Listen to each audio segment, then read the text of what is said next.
Hello, today we're going to learn about rational numbers. So far we've learned about whole numbers, natural numbers, integers, and so today we're going to talk about rational numbers. Rational numbers are used all of the time. If you go buy a hamburger or something, maybe it costs $3.95. 3.95 is a rational number. Notice it's not an integer, it's not a whole number or a natural number because of the decimal. Measurements are often used for rational numbers, or rational numbers are used for measurements. So you might say that your room measures 10.5 feet by 12 feet. Okay, 10.5 is a rational number. 12 actually is also a rational number. All integers are rational numbers, and I'll explain what a rational number is in a minute. But like -4 is rational, 7 is rational, 0 is rational. So let me explain the requirements for a rational number. So rational number, this is a sign for number, by the way, it has to be able to be written as a fraction. So can be written as a fraction. Notice it doesn't have to be in the form of a fraction, but it could be or can be written as a fraction. The second requirement is that the numerator of the fraction and the denominator of the fraction must be integers.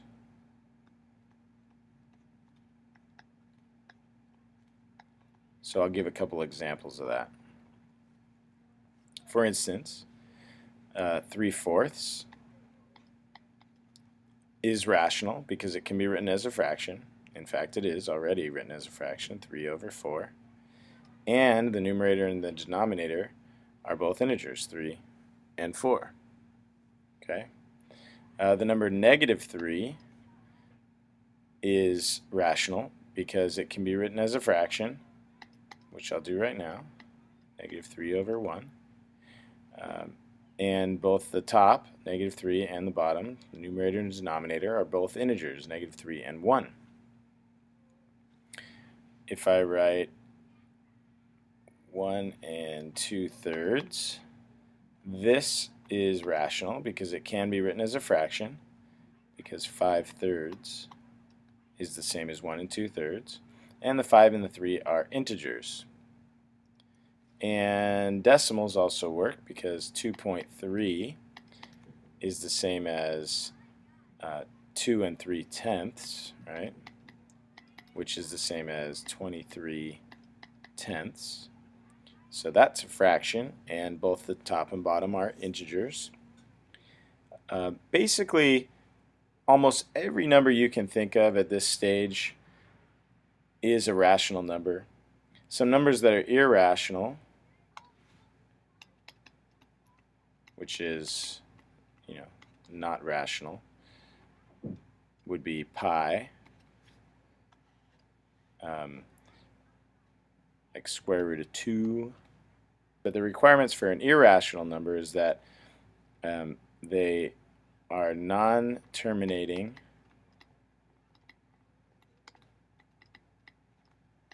non-repeating decimals.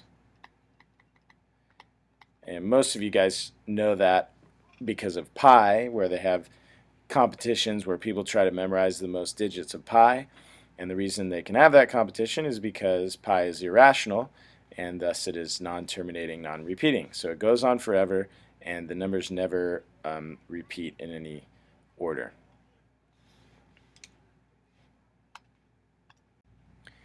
Now you can plot rational numbers on a number line, just like you can plot integers on a number line. If I have this number line, and I wanted to put 1/2 on there, I just go right in between 0 and 1, and I could plot 1/2. Or I could plot -2/3. It would be around there, or -10/5. would be right here, which is another way of saying -2. So you can plot fractions, rational numbers, on a number line, just like whole numbers and natural numbers and integers.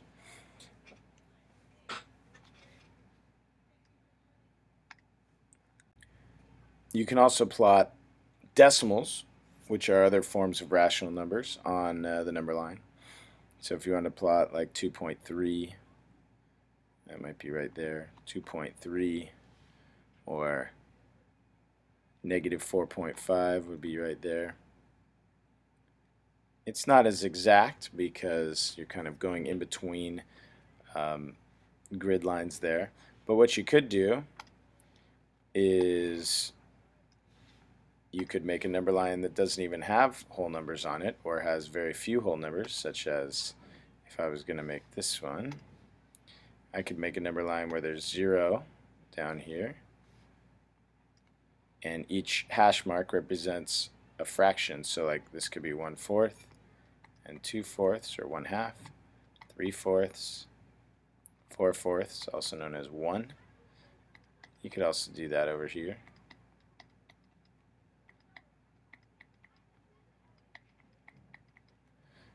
And then if you wanted to plot 1/4, you could just put a dot right there, 1/4.